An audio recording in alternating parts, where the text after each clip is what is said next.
she said, you're just disgusting. Just look at you. You're just so fat. You're just horrible to fuck.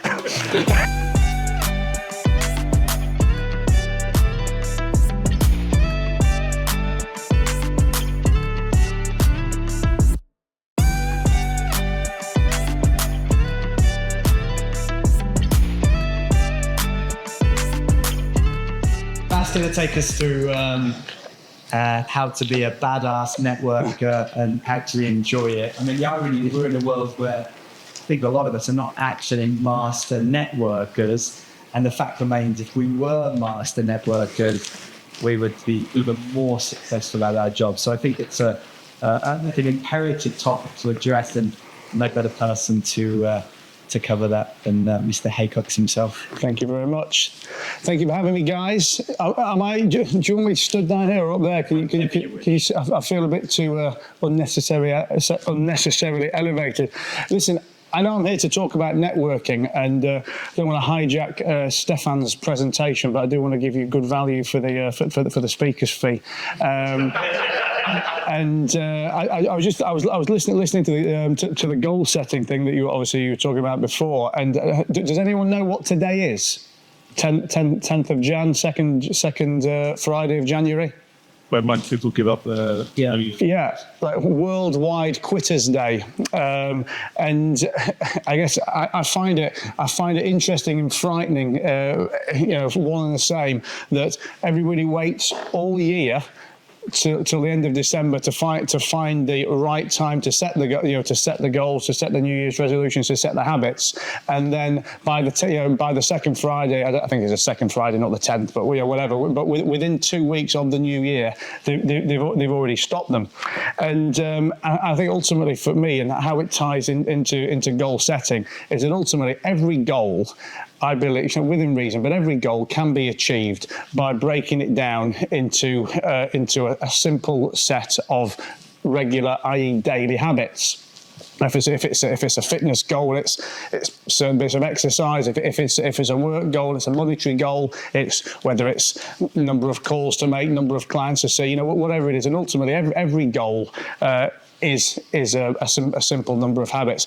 I think the only reason that obviously people are quitting so soon in is because they don't give a shit about that goal really anyway. When I was listening to some of the goals that you guys were talking about, having for your 2025 goals, I'm not singling anyone individually, and when I listened to them all, there's no reason why any of you shouldn't hit those, because they're either, well, they're all super achievable, and the only reason you won't is because you're going to overcomplicate the process of getting there, or I think you just don't care about that goal enough in the first place. I think I'm not picking on you, but I'm picking on you. You were talking about wanting to be a better father for your kids. Ultimately, I mean, look, you know what that looks like to you. I know what that looks like to me. Whether it's being present, whether it's spending 30 minutes in the morning reading with them before they go to school, an hour in the afternoon, playing with them and putting your phone away. I mean, it's not fucking difficult. Put the time in the diary in the morning, put the time in the diary in the afternoon, and you either want to do it or you don't. And I was thinking about saying this. I'm not going to regret, but Elena's going to regret walking in here now because I was thinking about something when we were talking. One of my goals, something I'd always said throughout my life is I'd like to be in better shape. And I was never quite as sexy as this, but I was never what you would have considered grossly overweight. Would I have liked a six-pack? Would I have liked to have been in better shape? Absolutely. But was I prepared to pay the price? Because ultimately, that's what every goal, everything we want to achieve, it has a cost. And can you afford it, or are you prepared to pay it in those terms? And I always used to think, well, what is the cost of me being in better shape? It's a bit more time in the gym, a few less dinners in Shanghai meat, and a bit less red wine. I enjoyed that stuff too much, and I wasn't prepared to pay that cost because the opposite side of it, i.e. the state I was in, was not enough worth paying the cost. If I was 200 pounds overweight, it might have been a different story, but I just didn't care enough. And this is why I'll embarrass Elena. 3 years ago, we were in France on holiday, and we were having sex. And we finish. I've only got an hour to tell this story, so.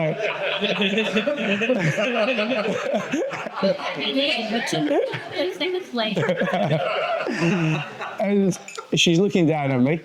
You can imagine. You can imagine what position we finished in. And she was looking at me with absolute disgust.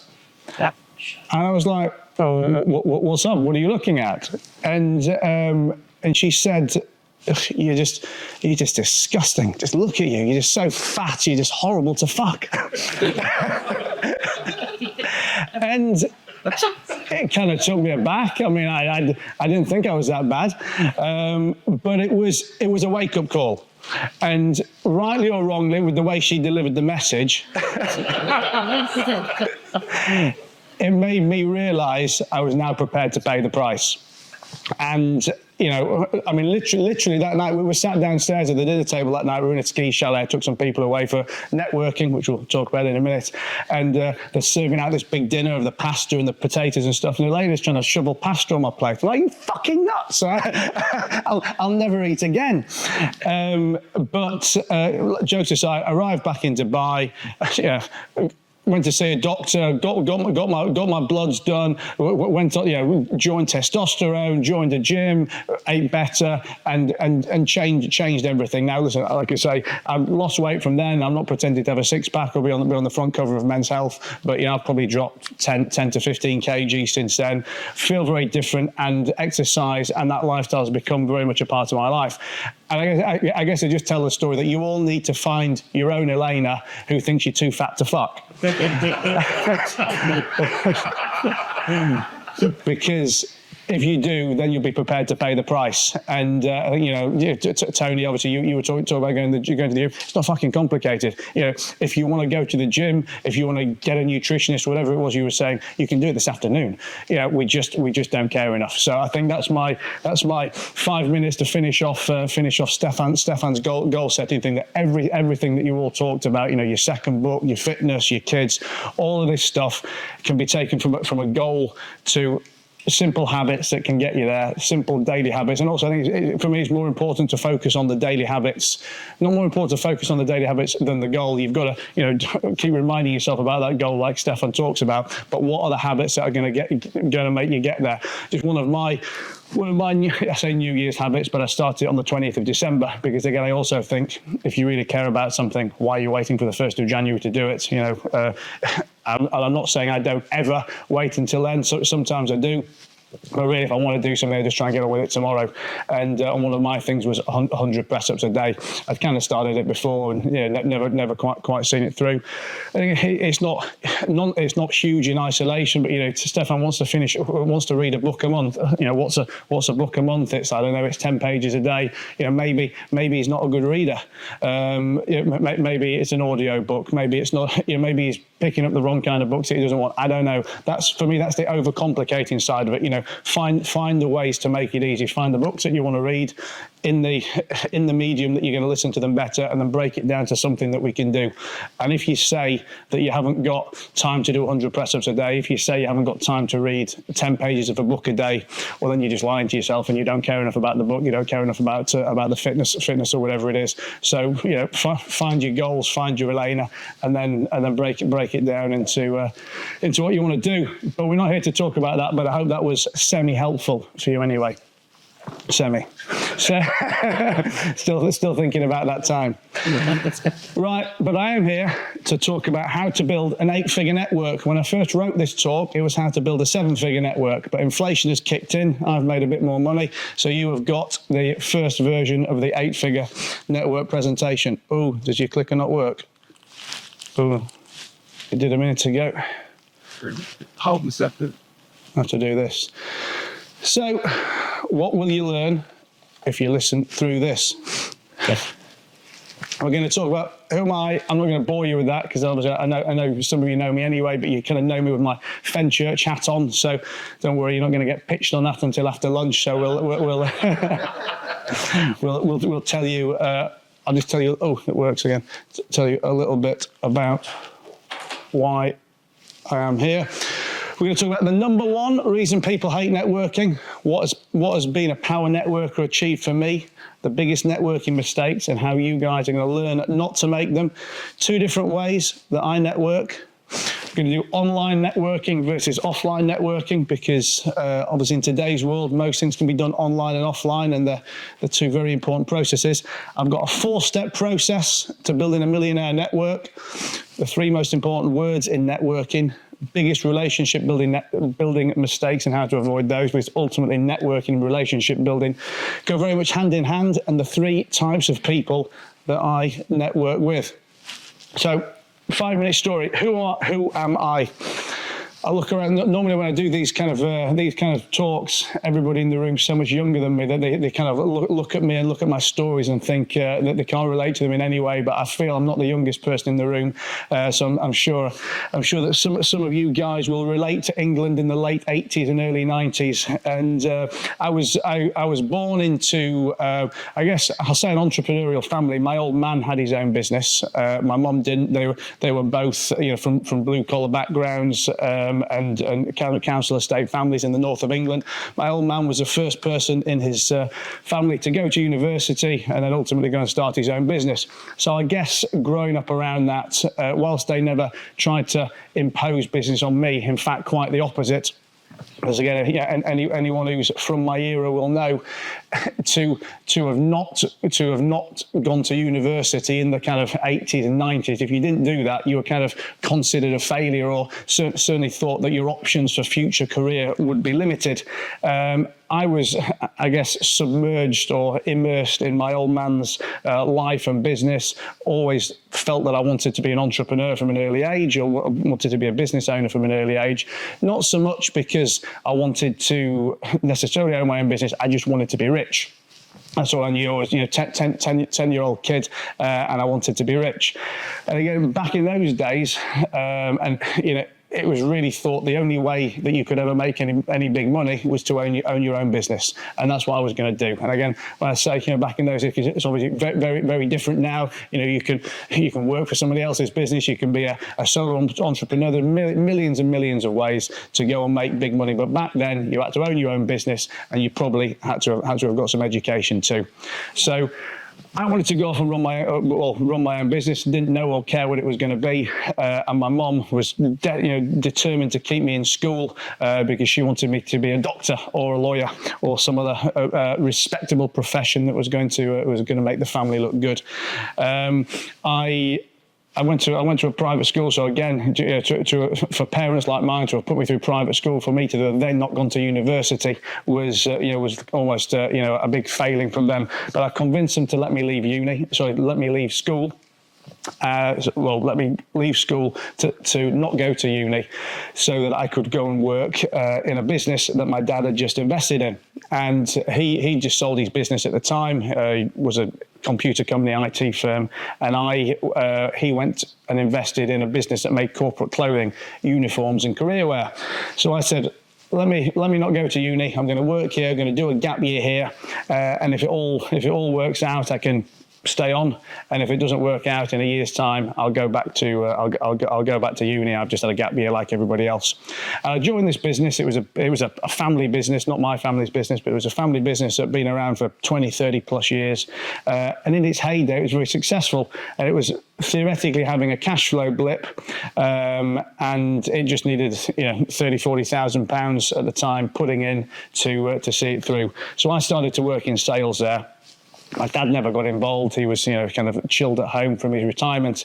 And I went in the first day of work. This business was absolutely shambolic. It's not that I knew what I needed to do. I guess I knew what they shouldn't be doing, and therefore what I thought was the right way to do it. And I'd spent all of my teenage years absorbing every business book I could get my hands on. I say business book because there was no internet, there was no social media, there was no YouTube videos to newsletters to learn everything from. I remember reading hardback editions of the Alan Sugar story, or Donald Trump's early books from the late 80s and early 90s. So I'm watching this business, I'm working in sales, and it was just a shit show. People doing things wrong, people robbing, politics, infighting, all kinds of stuff. And I was still living with my parents at the time, and I'd go home to my dad every night and say, Dad, these guys are fucking you. You're putting more and more money in. It's an absolute mess. Please come in and do something about it. And he used to say to me, listen, I've had 25 years of business and 30 years of your mother. It's I just can't be bothered. I'd rather lose a bit of money. Anyway, a couple of months down the line, I think he's sick of me bleating over the dinner table. And he says, you know what? You do what you want with it. He never gave me the business. He said, look, you can't fuck it up any more than they did. Go in and do your worst. And I went in the next day and I fired everybody. Everybody apart. There was this little old man, I remember him to this day, little old man called Bob, who worked in the warehouse. And we kept... oh, yeah. I was thinking, is there a Bob? And we kept Bob because Bob was old and had done nothing wrong. But everything else, we started that business from scratch. And like I say, I didn't know what I was doing. I just knew everything. Everything that they were doing wrong that I could potentially do right. And over the next 3 years, completely changed the business from having a small number of larger customers to a large number of smaller customers. We changed the methodology, we changed the supply base, and we changed that. We had to recruit from scratch. And for me, as an 18-year-old kid at the time, it was everything and more I could have possibly asked for as a training ground to have learnt all the mistakes that people with 30, 40 years in business probably don't get to experience. Banks didn't want to fund us, suppliers didn't want to supply us, customers didn't want to deal with us, no one wanted to work for us. It really was a fantastic training ground. And after 3 years, the business, when I took over, the business was losing 300 grand a year. After 3 years, it had just made its first profit of 30 grand. Which even back in those days wasn't big money, but for me it was kind of, I guess it was the learning curve and the change that had happened. I was kind of bored at that point. I think even today, but certainly back then as well, I didn't really enjoy the managerial side of things. There's two very different skill sets, I think, in starting a business and in running a business long term. And I was ready to kind of leave and do something else. My dad, he was much more, let's say, the long-term manager than the nitty-gritty entrepreneur. He came back in and carried on with that business. And I went off to go and work in the world of leisure. And this is when it gets interesting, because I decided I wanted to have bars and clubs. I didn't know anything about bars and clubs, but as a 21, 22-year-old guy at this point, I thought I can get paid for drinking beer, having fun and meeting girls. That is all it is about owning a bar, right? So off I went, thinking I knew everything because I'd had all the experience with this other business and its problems. And I went and opened a strip club. March 2004. I didn't know anything about strip clubs other than the fact I'd spent a lot of my own personal time in one, and I knew the girls, I knew the manager, and I deemed that qualified me to go and be able to run my own one. So I did have a business model around this that I thought was going to be different, because I looked at the other clubs at the time and they were either let's say the accessories of gangsters to launder some money through, or a toy of a rich man to play with. None of them were run with what you would have considered solid business principles. And that's what I thought. Well, I can take a shunned industry, put a sensible business wrapper around it, and go off and make a success of it. And we opened in March 2004. I think I was 23 at the time. It was I think the best job any 23-year-old guy in the north of England could have asked for, and that club hit the ground running, really. But I'd used all my capital to get it up and running. And about 6 months later, I had the opportunity to buy another one. Didn't know how I was going to fund it. Got introduced to somebody in the asset finance world, so alternative lending before the word alternative lender even existed. And they went and showed me how to go and raise £30,000-40,000 to refinance a piece of air conditioning, and then refinance something else and refinance something else. And it created enough money for buying the second club. And at that point, I was hooked. And I thought, this was the early to mid 2000s, when I guess anyone who remembers that time, particularly remembers that time in England, it was a time of very I say easy money, very liberal money. Lenders wanted to lend, consumers wanted to consume, borrowers wanted to borrow. And over the next 5 or 6 years, I went and grew that to the biggest lap dancing operation in the UK. We had 11 venues trading from the north of England to the south of England. I kind of parlayed it into pubs, normal pubs and clubs, juice bars, hotels, retail stores. And I was 27, 28 years old with, what I considered a very, a real empire. But it was all built on borrowed money, a deck of cards, a bed of sand. And once the credit crunch of 2008 started to kick in, that sand and cards started to shake. And in the space of June 2008, when everything was tickety-boo, I was there with a 999 credit rating. People were still lending. The business was still trading well. By August 2008, the businesses had all gone into administration. And by September 2008, I'd been made personally bankrupt. And literally in the space of three or four months, from having put in multiple 8-figure businesses, from riding high, from spending well, lost a lot overnight. And I don't want to dwell on this story too much, but I want to get onto this for you. But I just kind of want to set the scene and give a few lessons. And one of the things I always get asked at this point is, how on earth did you ever get yourself up from the lows and the depths of that bankruptcy? Because at the time, September 2008, I was married. I lived with my ex-wife at the time, and I had a 1-year-old daughter. And I always say I haven't got an exciting story to tell of weeks and months of depression and let's say thought of suicide and what am I going to do? I just went to bed one night after the bankruptcy, woke up the next day and got back on with the work again. Because the way I saw it was I could sit at home, play the victim, feel sorry for myself, watch Jeremy Kyle all day. But it wouldn't get me paid. And I had a 1-year-old daughter who needed feeding. I had an ex-wife who needed a roof over her head. And I always say I was never born to be poor. And the only way that was going to change was if I went back out to work and done it. The other thing that I kind of learnt, and I say learnt because it's only over the last couple of years of having these conversations with people that I really understand this now, and I didn't at the time. People always say to me, what did it feel like to lose everything? And what I realise now is I actually didn't lose everything. All I actually lost was money. I didn't lose any of my skill set. I didn't lose any of my network, any of my experience, any of my knowledge. And if anything, I actually came out the other side of it with more experience and knowledge because I got to experience the bankruptcy and I guess the problems that came with that and a whole new event. And you always hear the expression of your first million jihadist. And obviously, I guess what I've looked with that now is your first million's your hardest because you don't know how to make that million at the time. When you've made that million, it's then an application of doing more of the same to get to 2 to 5 to 10, and that's obviously why you see people make a lot more money once they've already got some money. And I effectively came back bigger, faster, stronger than I had done before. But because I already had then the skill set, the network, and everything that I needed.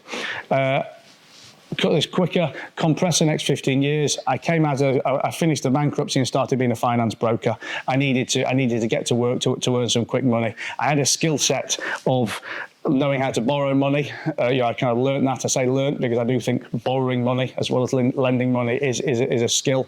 I had a good network in my area at the time, which was Leeds. They all wanted to borrow money for their businesses. So effectively, I started to make a name for myself connecting borrowers and lenders as a broker. Dug back into my old contact base who'd backed me in the past. Started to raise some money to build a lending book, and if we compress the next 15 years into one, that's where I am today. That for the last 15 years, I've basically built a private lending book that is a combination of me using my skill set in networking to bring in high net worth investors, institutions, family offices, wholesale money on the one side, and to lend it on the other side to SME businesses in the UK. I say in the UK because we do only deal in the UK. And I don't just bring money, I kind of bring my experience to it as well. Because many times when you're dealing with a business, particularly small businesses in England, it's either not just money they need or not money they need. It's the help, the mentorship, and the support that goes with it, and that. So hopefully that sets the scene of who I am and the story. I'll do a little Q&A at the end of this, by the way. So if anyone wants to ask anything, feel free. We'll save it to the end. But let's get on with networking.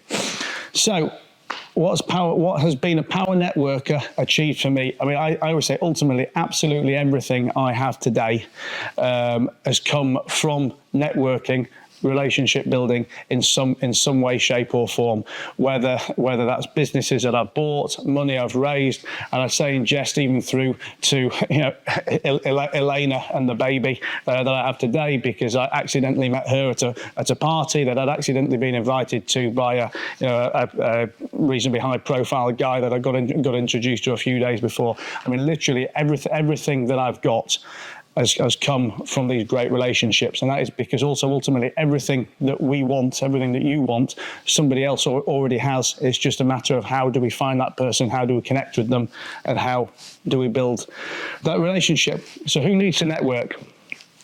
I think this is, just before we do that, who in here considers themselves to be a good networker? Nobody. Who in here likes networking? Okay.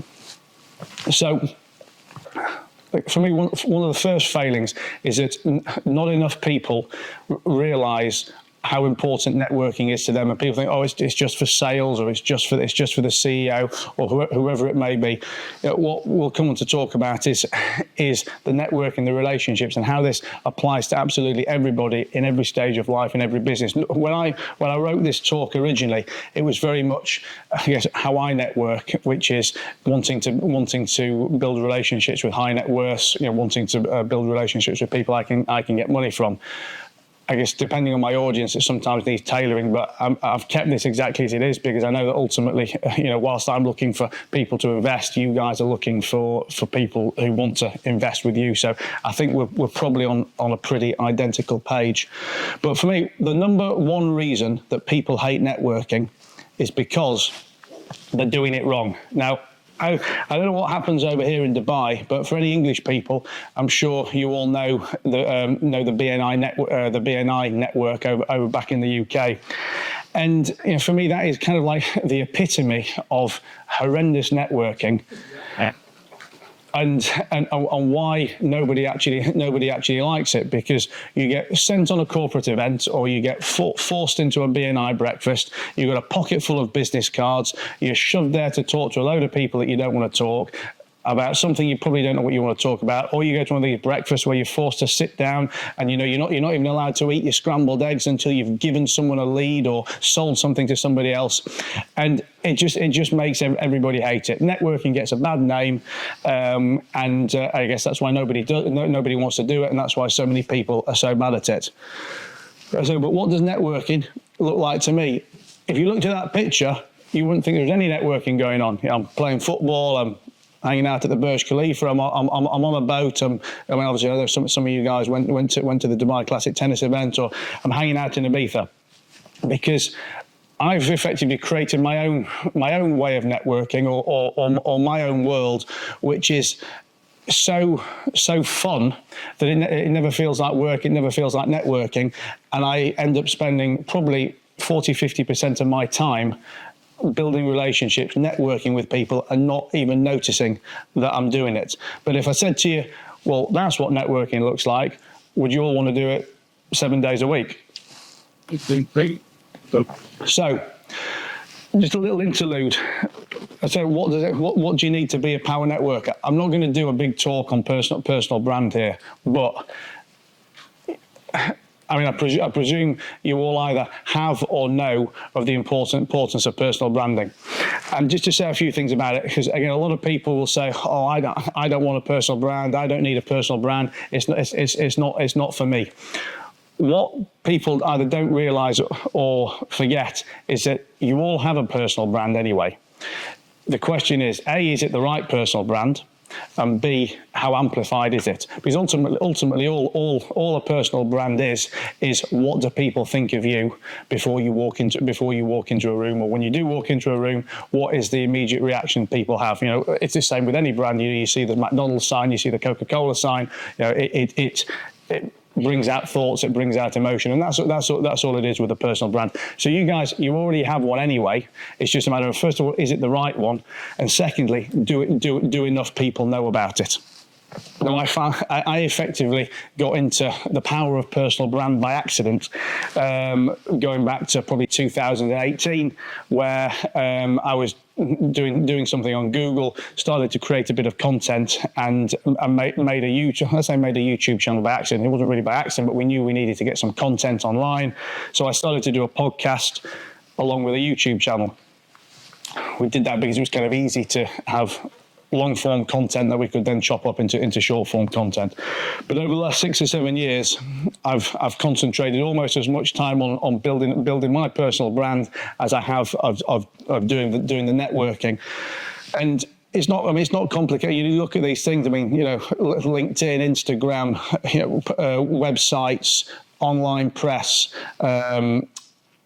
podcasts, newsletters, all of these different things are components of my brand that ultimately grow my audience, so that when I either make an outreach to someone, when I walk into a room, people already know about me. Now, I say that, I don't say for 1 minute that I'm a celebrity or think in those terms or ever think it'll get that far, but in the, you know, you'll know yourself from people that you follow on LinkedIn, for example, that have managed to develop a good LinkedIn presence. You know, that when you walk into an event or you walk into a room, these people are known. They're not going to be known on the street, but they're known in the industry. And ultimately, you know, that's really what it's about. You know, trying to build that personal brand so that you are not well known, but known well, effectively, you know, known well in a niche. And look, we could talk hours and hours and hours about strategy of how to do it. And if you do want to ask me any questions at the end, you can. But if you're going to follow some of the things I talk about from a networking perspective here, having that personal brand will make your life so much easier. So, 8 biggest networking mistakes. Easy one. Number 1. Not networking. Enough of you said you don't like it. Enough of you said you don't think you're good at it. If you don't like something, you don't think you're good at it, you're not going to do it. Not enough people network. I say I spend 40-50% of my time networking. I'm sure you guys, if you've been honest, probably don't spend 10% of your time doing it. Thinking networking is solely transactional. Mistake number 2. So you've heard me mention relationships a few times. I think, you know, for me, this is one of the big things. Now, people may have their own views on how much of a relationship they can build, depending on the product that they're trying to sell, depending on the value of each transaction. But for all of us here in this room, we are all playing the long game, or rather, we should all be playing the long game. And going into networking a room, going into build a relationship, and expecting to get something out of it immediately is a big problem. Relationship building red flag number 1. And that is going to be ultimately why you fail to make so many connections, or you fail to get depth of connections with those. If you know that you're talking to the right people, and if you know that you're building the relationship, then ultimately those sales will come. You know, whether it's on day 1, whether it's month 1, month 6, whether it's 2 years down the line, you know, ultimately, if you've put the right building blocks in place, you will get there. But if you're trying to concentrate on the transaction every single time, then you're never going to build the relationships you need. Now, I'm not talking about being a shit closer. I'm not talking about not taking something when it's there to be offered. And there will be situations when you meet people where there is a deal to be done immediately. But, you know, I don't know, if you guys go out there and meet a client who's already happy with his existing financial advisor, for argument's sake, then you've got to, you know, most people look at that in one of 2 ways. They'll either say, well, what's the point of me dealing with him? He's had a 10-year relationship with St. James's Place or wherever it may be. I'm wasting my time. to continue to try and spend any time with him, or they'll say, come on, St James's Place is shit, SVN are the best, let's do a deal, and effectively switch this person off and burn it. And that, 99 times out of 100, that's the only two ways people go on it. But my strong belief is, if you concentrate on building the relationship, if you think long term and almost forget about the transaction, then the sale will ultimately come. And I mean, if I give you a quick example of something, one of my biggest fundraisers about 7 years ago, I was at an event in London. It was somebody's 40th birthday, and I was sat next to this guy, and this guy was the main fundraiser for, I'm not going to say a competitor of mine, but effectively a peer of mine. And they had a very, very similar business model to me, and he raised money for them in basically in a method that I would have liked to have raised money too. And we started talking at dinner, and we got on very well. I thought, my God, I can't believe I've been sat next to this guy. This is, this is fate. So obviously started to talk to this guy a little bit about raising money for us. And he was basically saying, look, like what you do. I know him very well because I obviously do it for somebody else anyway. But I'm not gonna try and fix what's not broken. I've got a fantastic relationship with these other guys. They always perform. I think you'd be wasting your time if you try and spend too much time with me. I said to him, listen, don't worry. I like you anyway. I'm here for the long term. Let's build a relationship. And he lived offshore, and he'd come back to England every 2 or 3 months. And every time he'd come, I'd keep in touch with him. And he liked a good wine, he liked fancy food and a little gamble and stuff. So every time he was in London, I'd meet up with him and I'd take him out. And about 18 months later, we'd never done a transaction, still always saying the same thing to me. And I must have been 35, 40 grand deep on this guy in terms of taking him out. Obviously, people who knew me at the time were saying, you're out with that guy again, you fucking nuts. How much money have you spent with this guy who you're clearly never ever going to do any business with? I was always saying, listen, I will do business with him. I don't know if it's today, I don't know if it's tomorrow, I don't know if it's in 10 years' time, but one day I will do business with this guy because we already had the relationship at that point. He liked me, he trusted me, he had no issue with me whatsoever. He just, from a business perspective, had no issue with the other people either. So he wasn't going to break that relationship. Anyway, 2 or 3 months later, he calls me up. He says, "You know what? I've got this client. He's got 300 or 400 grand to invest. Have you got a short-term deal? I might as well do something with you." And we did a little deal. And the little deal we did actually almost made back the money that it cost me to look after up until this point. And it was all from then on just fortuitous timing that the deal we did went very well. The people he'd already been dealing with started to then falter on things. He was getting a bit more pissed off with them, even happy with me. And then that was it. He closed the doors to them, opened the doors to me. And over the next 4 or 5 years, he raised me about 80 million quid. That 30 or 40 grand looks like a fucking bargain. But I only got that far because I guess A, I had belief in myself that I knew it had happened, and B, that I knew that building the relationship ahead of the transaction was the way to go. Anyone else would have either not started to build a relationship with him because he'd said to them, "Listen, I don't want to do any business with you," or secondly, they'd have just thought, "My God, I've wasted 6 months on this. I'm not going to waste another 6." Or 18 months in, they would have stopped. They would have stopped then. I would have gone 5 years deep on this guy, 10 years deep on this guy, because I knew that ultimately the time would come. Forgetting the follow-up. Very, very easy, very obvious. If you're going to meet people and you're not going to follow them up, then that relationship's not going to start. It's not going to last very long. I consider myself a bit of a follow-up master. I've got a very old school and simple methodology. When I meet someone at an event, I don't really find people with business cards that much anymore, and I kind of don't have any of my own. But I don't put the contact in my contacts because I know I'll just forget about it. What I always do if I'm talking to people on the night, I just put them in my Apple Notes. I know they're there. Then the next day, at that point, I'll then reach out to them either by email or by telephone, and then move them across. But if you're not, how many people, if you're honest with yourselves, do you meet and then never get any further with because you've actually forgotten to follow them up the next day, or forgotten to follow them up a week or a month or so down the line? So don't forget the follow-up. Neglecting online networking. I don't know how much you guys use LinkedIn or any other methods, but I think obviously networking is always very much thought of as a in-person physical type thing. I mean, I've made at least 2 or 3 that I can think of off the top of my head. One particular relationship that was a guy that I met on LinkedIn. I was looking for people in the crowdfunding space at the time. Found this guy on LinkedIn.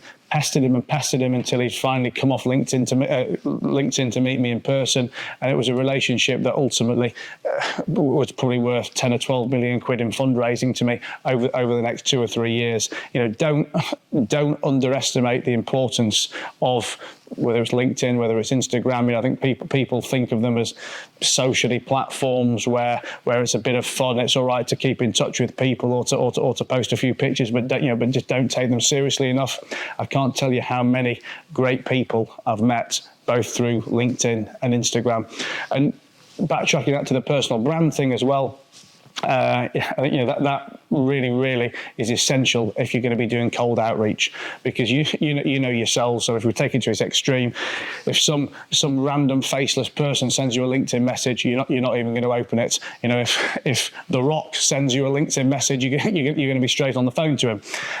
And I guess, you know, in our own worlds, if you've got that personal brand, if you've got a reason why people are going to be a bit more interested in you and someone else, it's going to take that cold outreach into probably a little more warmer outreach. And, you know, I've met a lot of people through Instagram, for example, that I've reached out to, where, you know, I would have expected probably a failure rate of getting these people to respond, but because I've already curated an image of probably, you know, someone who's either successful or someone who might be interesting or exciting to talk to, I get responses where many others wouldn't. And to be clear, I'm not saying I get 100 out of 100. It might be 4, 5, 6, 7, 8, 9%, but it's better than no percent. And it all comes from the importance of that personal brand, and it's there online to be had.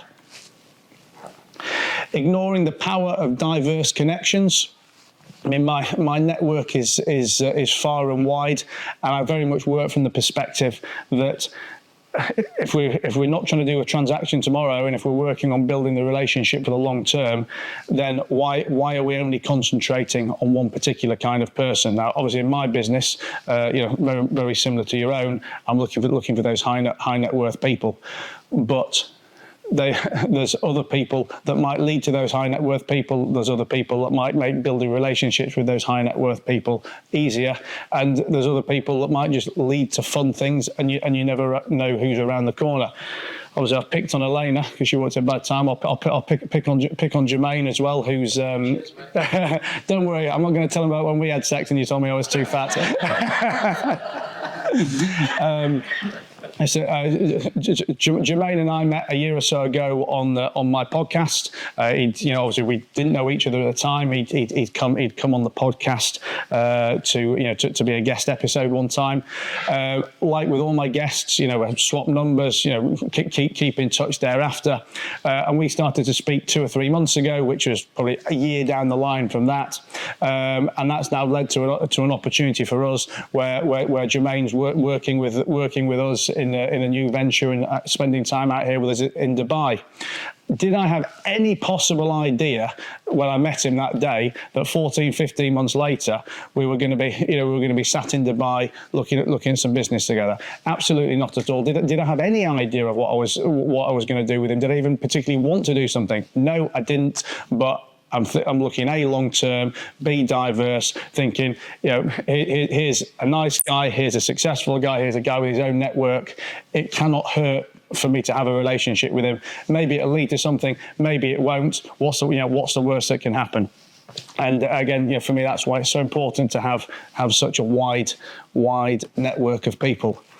Not keeping detailed records. I'm pretty fastidious with my record keeping on my network, breaking it down to all kinds of different things with them in terms of interests and areas and stuff. Because if I want to put an event on, if I want to put some people together, then I need to know a lot more about these people than just the names and numbers. You know, I don't know what are their kids into. Do they like golf? Do they like tennis? Are they based in Dubai half the year? You know, I want to know. I'm not saying I need their inside leg measurement, but I need to know enough about them so that I can put people together when it's appropriate. Not meeting enough people at events. How often do you go to an event, you know, whether it's a 10-person event or a 200-person event, find one person that you either like when you first walk in, or you're just being shy and you don't want to move around anyway, and you go home from that event and there's 199 people or 9 people who've been ignored. I mean, you've got to play it tactically different depending on what kind of an event it is. I mean, first of all, if it's a specific networking type event where everybody's there to network, I don't believe there's any fear of being rude. You know, we're all there for the same purpose. And we will both be stupid to spend 3 hours talking to each other on a 4-hour event. So on an event like that, I will typically speak to as many people as I can, get a 5-minute read in on what they do, how I think we might be able to work together, switch numbers, and just be very transparent about the fact that, listen, mate, a lot of people to talk to here. You sound interesting. You sound cool. I'll catch up with you after the event, but let me scuttle on and go and talk to some other people. About something very big. I haven't done any for a while, but I used to do quite a lot of Thursday night dinners on my boat here, where I'd invite 10 or 12 people down. I'd typically invite probably 6 people and ask them to all bring a +1. It'd be people that I either knew well and wanted to bond with, or didn't know so well and wanted to start to spend a bit more time with. But there'd always be 12 people on there. Even when there's only 12 people, you still can't really spend enough time with any of them to kind of build a good relationship without then neglecting everybody else. So even on that, I'll have a quick blast through, typically think that, he could be good, she could be good.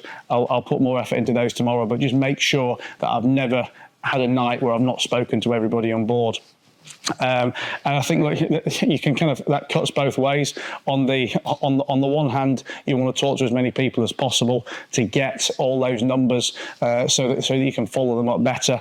On the other hand, don't think that you need to have had 50 great relationships from an event to have made it worthwhile. One good relationship could change your business, change your year, change your life. So make sure you speak to as many as possible, but don't think you need to get something out of everybody. That's it. Not having fun, because obviously at the beginning of this, nobody enjoyed networking, but now you've got a few of my tips and tactics, and I've told you the way that I do networking. Hopefully you'll think it's more fun. And I guess like anything, if you don't enjoy the network, if you don't enjoy your job, if you don't enjoy your partner, you're not going to spend much time with it. So you need to find a way to make it fun for you. And everything I've just said, I mean, maybe you don't like that, but maybe it's opened your mind to other ways to do something, and there's something that you don't like that you do like that I didn't think of.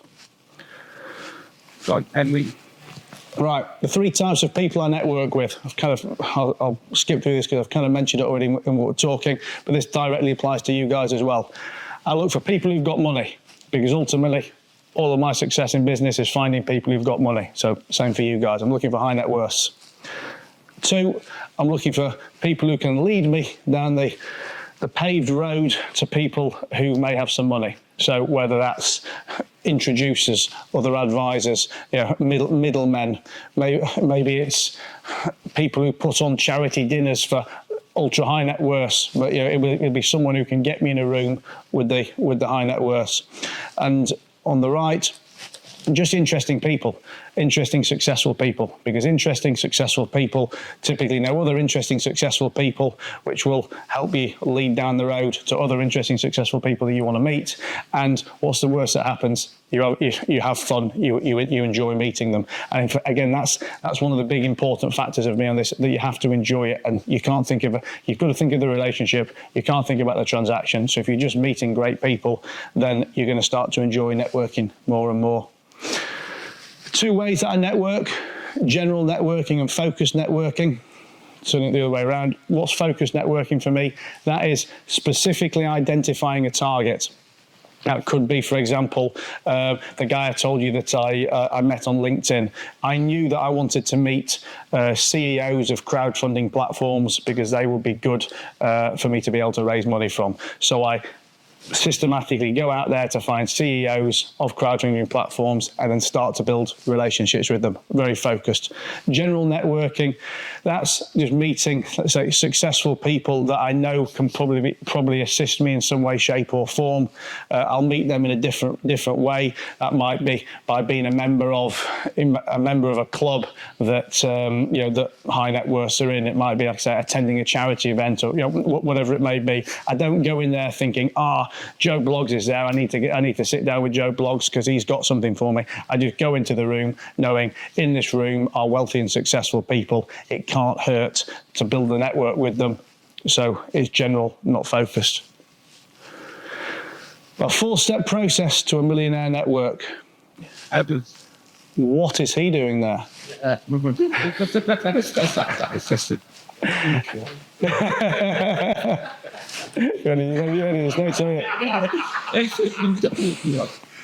Number 1, I pick my target.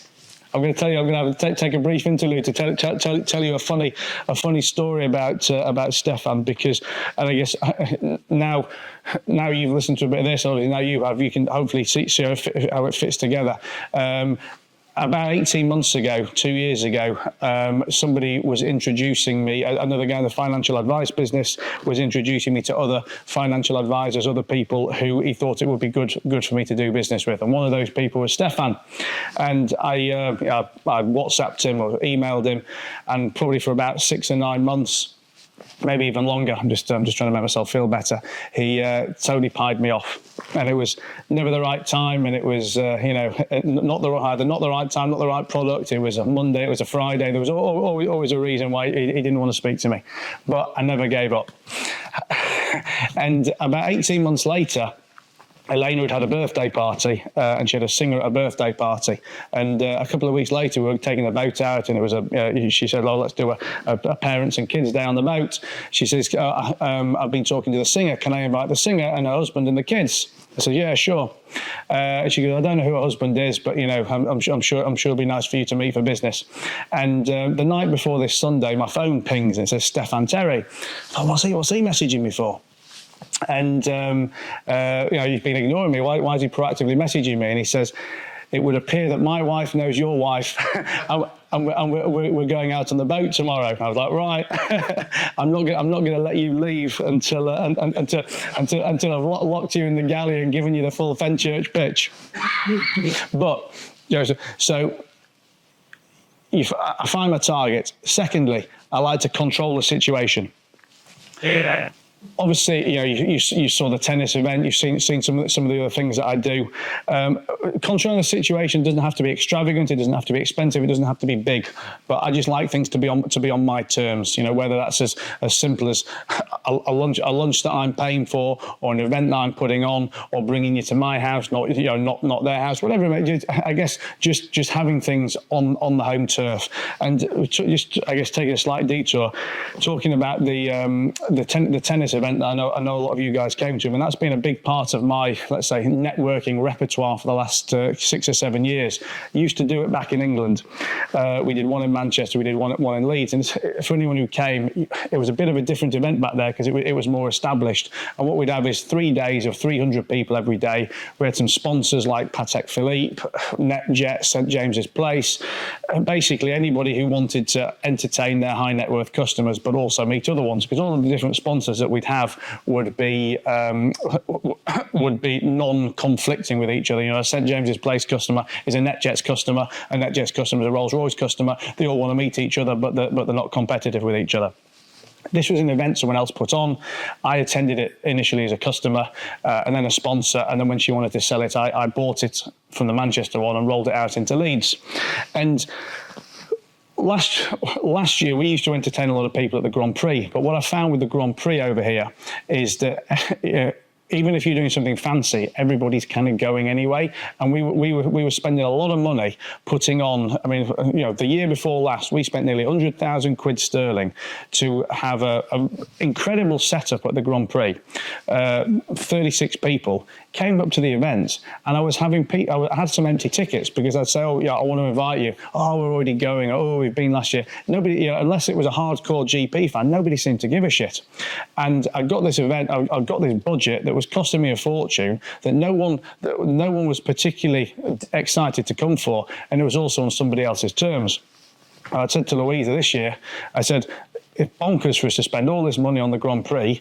Let's spend a little bit more to bring the tennis event over to Dubai, and then not just have 30 odd people, have 150 people, but have 150 people that is effectively on our home turf. And it goes from being the Grand Prix of somebody else's, which okay, someone might be semi-grateful to coming, to Matt's event or Fenchurch event or whatever it may be, where all of a sudden I've got a completely different control of the situation and a completely different framing and kudos in there. Now again, obviously I'm being realistic to you guys. I'm not saying everyone needs to go out there and start a tennis event or spend 150 grand on entertaining people, but find something that is either different or that you can control.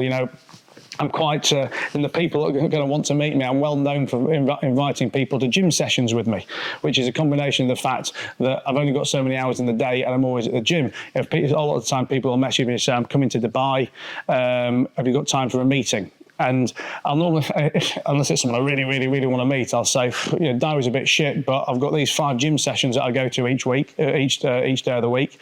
If you want to come and join me in my PT, you're more than welcome to. Don't really cost me any time. It's like my home turf. It's a bit different. It's something where we can build a good relationship very quickly.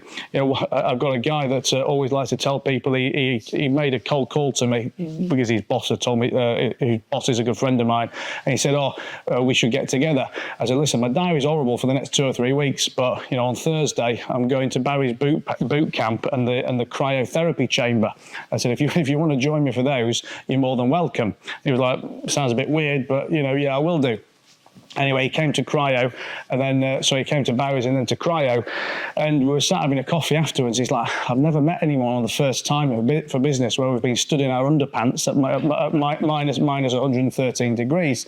I've probably only met this guy 3 times over the last 2 or 3 years, but the depth of our relationship compared to people that I've met 300 times, or it's just so different. Again, not because it was an expensive activity or a fancy activity, but just because it was something so very different. I mean, I climbed Kilimanjaro 4 or 5 years ago.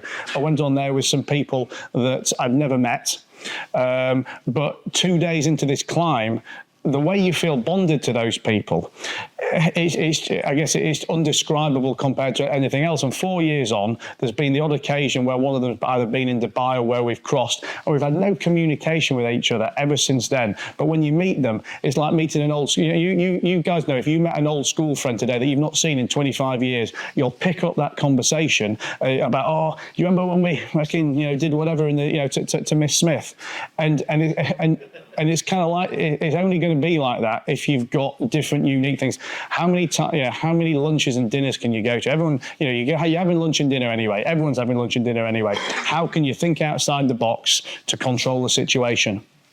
Number 3, so I spend money. Obviously, I'm not trying to contradict myself, but if it's the right relationship, I'm more than happy to invest. Like the guy I was telling you about back in England, where I'm 30, 40 grand deep. I'd have gone 300 grand deep if I'd have had to on some of the things, because if I know that the end game justifies it, then it's worth investing. And number 4, I'll try and do something, if possible, or if necessary, very different. I know we just talked about that in the context of cryo chambers, but sometimes when I'm dealing with ultra high net worths, and you guys will get this yourselves as well, guys with lots of money can do whatever they want to do anyway. To invite them to the football, to invite them to the tennis, to invite them, they don't give a shit. You know, if they want to do this, they're going to do it anyway, and they're going to do it with people that they want to do it with.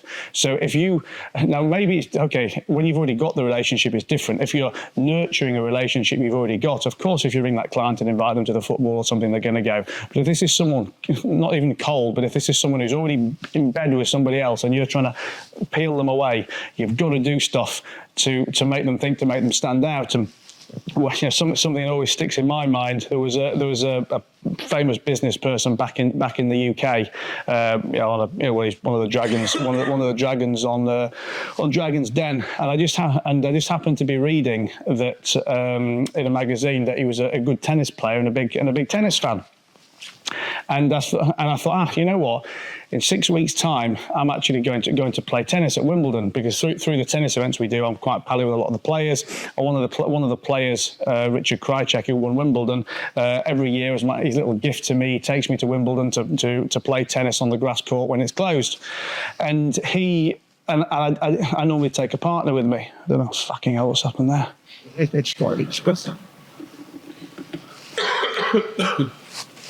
I got my PA to message this guy's PA and say, would your boss be interested in joining my boss at Wimbledon to play a game of doubles on the grass courts with two ex-Wimbledon champions? About literally 10 minutes later, this guy's on the phone to me. Oh, he's no idea who I am, but I just happened to have offered him something so unique to him. If I'd have tried to ring him to say, hey, I'm Matt Haycox, can we have a chat? Because I think one day we could do some business together, he'd probably call the police. But because it was something so different, I guess, so different and unique, that even though he's got all the money in the world, it wasn't something that he could arrange himself. It got the interest, and it got me the call. So they were the four things. I think we kind of almost got to the end. Probably good timing. I don't know if it's your tech or my battery. The one thing I had on there as a bonus is my bonus advice to anyone if you want to grow your network or meet great people is to have a podcast. And I'm sure people have been groaning, oh, there's so many podcasts out there, oh, I'm shy, I don't want a podcast. I can't tell you how many benefits I've had from my podcast over the last, I've done it for 6 or 7 or 8 years now, both in terms of meeting great people or having great framing when walking into a room with people who've seen that podcast. I mean, an example I give recently, because it only happened two or three months ago, is I was going on a Zoom call with Metro Bank, very senior guy at Metro Bank for a loan that we were talking about. It was our first call. I go on the call, someone else from my team goes on the call, and 2 or 3 of the guys from Metro. We're about to start this call, and the senior guy goes, oh, Matt, I was just Googling you before we came on, and I saw you've got a podcast with Monty Panesar, because I'm a massive cricket fan, I'm a massive Monty fan. And he spends the next 10 minutes talking to me about Monty and cricket. Now, obviously, it had nothing to do with the business, nothing to do with anything else, but I can't tell you what different framing, what different elevation I had in that room. Now, okay, that was purely coincidental with him, but it could have been someone else with another guest or someone else with something else. But and all of this is just, little things upon little things. But the framing I had with him and in that room, having been able to have him find me in that way, coupled with the fact that as soon as I got off that call, I messaged Monty, says, do me a favour, says, just do me a little video message to Simon at Metro Bank to say hello to him, which I then sent on. And all of these have been opportunities from the podcast for me. I get to meet great guests that I probably wouldn't otherwise be able to do, because why would I normally bump into them? Why would they normally want to see me? I get to have that elevated perception when people Google me and see 400 or 500 episodes of podcasts, whether it's me with a CEO, me with a celebrity, me with a member of the royal family, whatever it may be. And also, and this is a trick that I think is worth thinking about, whatever industry you're in. Forget about being well known with it. Forget about it turning into something big. Use it as a platform to get in front of people that you probably couldn't otherwise get in front of.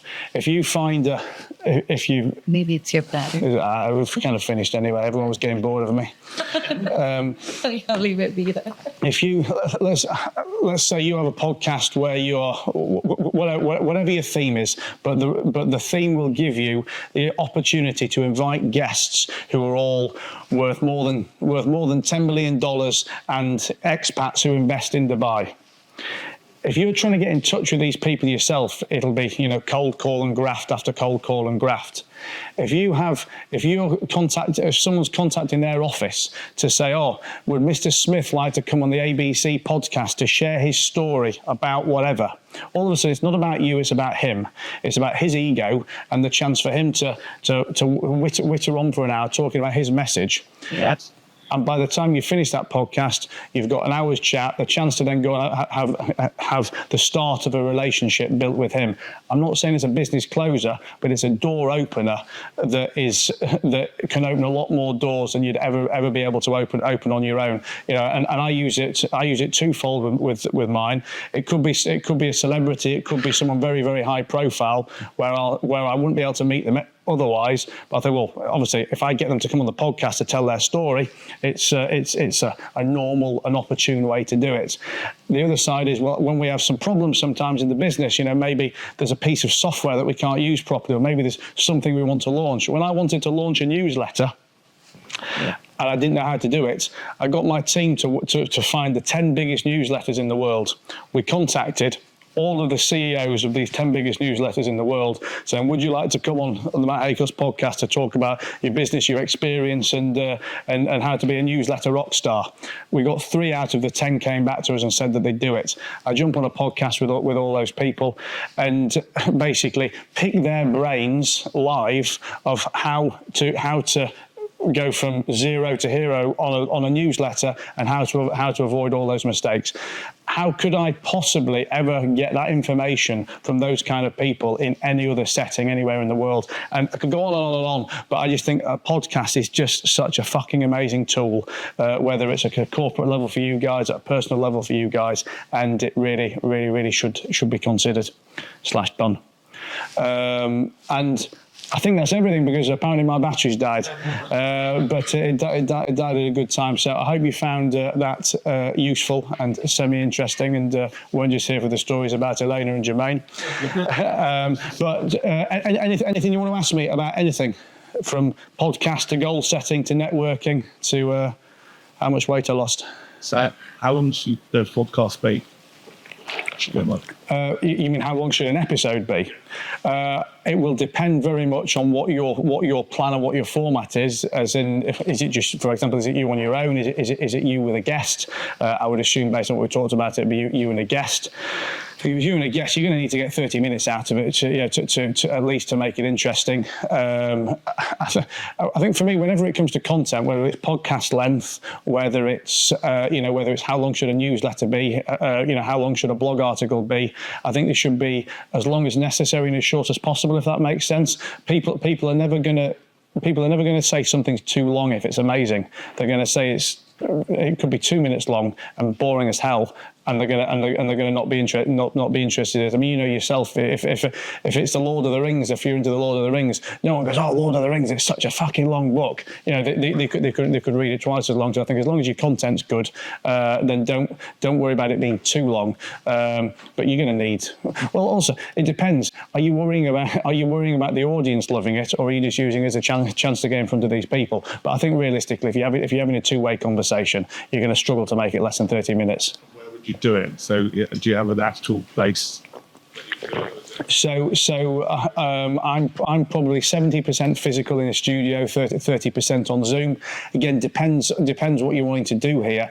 If you're wanting to meet people to build relationships with them, I would definitely be trying to do them face to face, because okay, fine, if you've done it on Zoom, you've still got the telephone number, you can still make contact with them, but it's not the same as being in the room with them. If I'm doing a celeb type one, if our diaries don't match, I'll wait till they do match. There's just no point me putting the investment into doing it on Zoom, because I'm just not going to get that same level of connection. But I now also do Zoom ones just because I'm doing such a vast amount of content.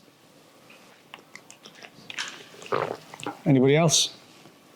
This is more of a testimonial. Having attended one of your finally training events, I remember we spoke about maths because it was such a quality event.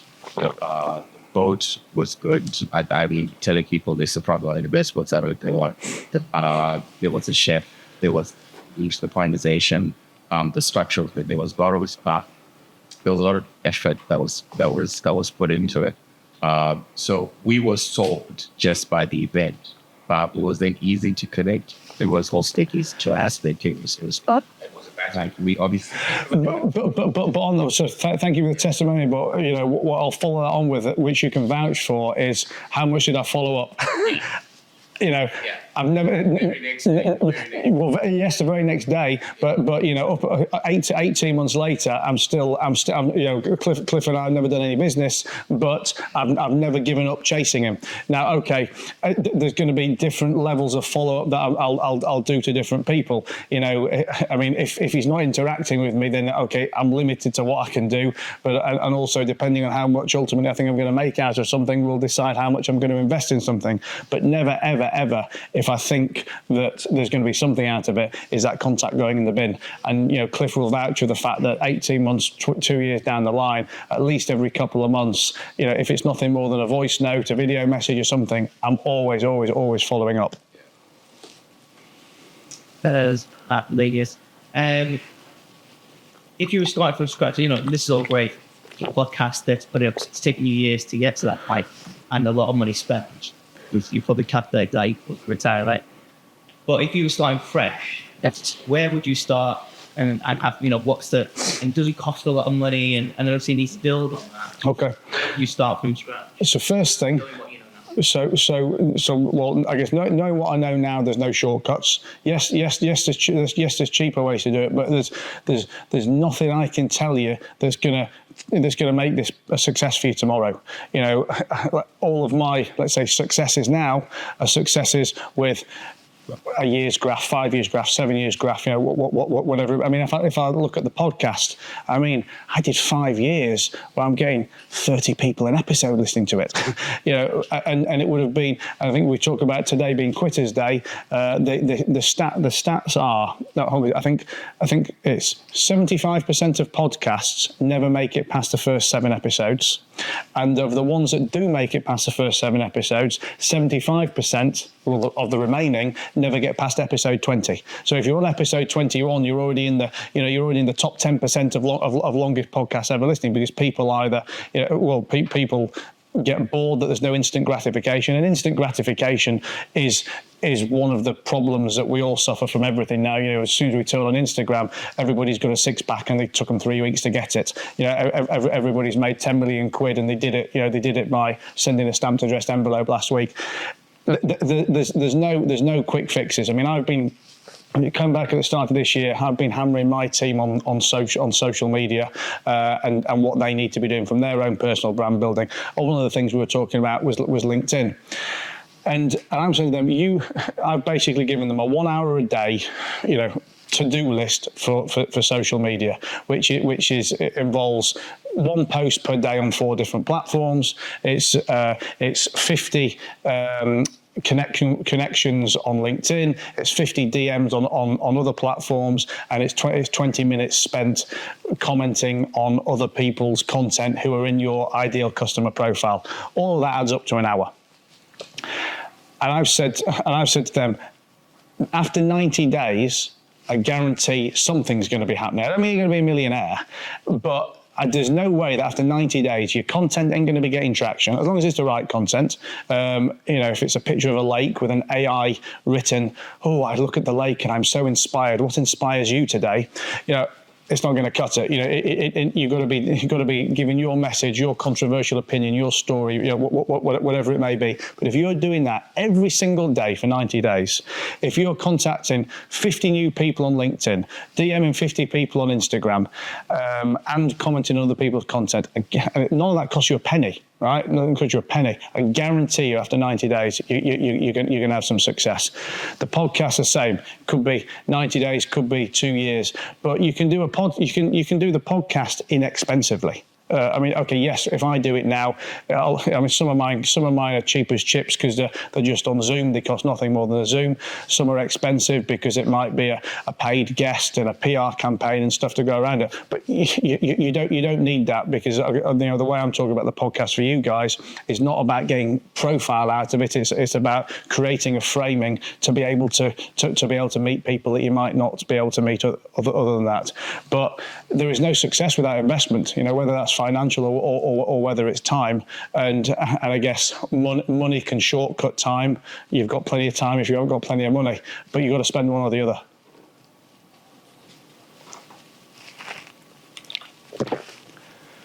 It was gagging for lunch, gagging for me to shut up, aren't you? Any more? But how long do you dedicate a week to producing content? Two answers. One, I'll probably spend 4 or 5 hours in front of a camera, if it's podcast related, or if it's maybe making some educational videos or something like that. But also, like you've seen now, Brandon, my camera guy's filmed this. He might film stuff in the office. He might film stuff in the house. Rather than making content, I kind of am the content, if that makes sense, which A, means I don't always have to think about what to do, because I was going to do this anyway. So this will make a long form video. This will have some things chopped up as short form content, whether it's YouTube Reels or Instagram, it saves time. So save brain power, saves time. But again, I guess what I always say to people is, if you're asking me how long it takes, it's like, I don't know if I want to spend time on this. You might, if your diary's full, then you're making a load of money, and you probably don't need to listen to anything I've just said today. If you're not making a load of money, then your diary either isn't full and you've got time to do it, or your diary's full with the wrong things. I'm not picking on you and your diary, but you asked a question. It's why takes it. Anything else? Cool. Well, thank you for having me. Thank you.